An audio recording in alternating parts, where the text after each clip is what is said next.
Hi అండి, అందరికీ నమస్తే. ఈరోజు వీడియోలో పోలిపాడ్యమి పూజ అంటే ఏమిటి, అది ఏ విధంగా చేస్తారు అనేది తెలుసుకుందాం.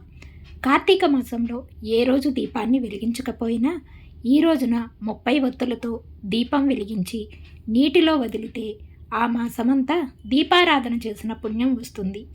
వీలైతే ఈ రోజున బ్రాహ్మణులకు దీపాన్ని లేదా స్వయంపాకాన్ని దానం ఇచ్చేస్తారు. తెలుగువారు ఇటు పోలిని అటు దీపాన్ని కూడా శ్రీ మహాలక్ష్మి రూపంగా భావిస్తూ ఉంటారు. కాబట్టి చాలామంది ఈ పోలి దీపాలను అమావాస్య రోజున కాకుండా మన్నాడు వచ్చే పాడ్యమి రోజున వెలిగించుకుంటారు. అందుకే దీన్ని పోలి పాడ్యమి అంటారు. ఈ ఏడాది డిసెంబర్ 1తో కార్తీక మాసం ముగుస్తుంది. మరుసటి రోజు పోలి పాడ్యమి జరుపుకుంటారు.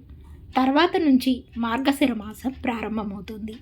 పోలిపాడ్యమని పోలి స్వర్గం అని కూడా పిలుస్తారు. ఈరోజు తెల్లవారుజామునే మహిళలు నదులు చెరువులలో దీపాలు వదులుతారు.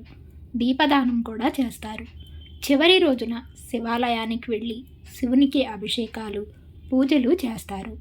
ఈ నెలంతా దీపాలు వెలిగిస్తారు. అలాగే పోలిపాడ్యమి రోజు 30 ఒత్తులతో దీపాలను వెలిగించడం ప్రత్యేకతను సంతరించుకుంటుంది. అరటి దొప్పలలో దీపాలు వెలిగించి నీటిలో వదులుతారు.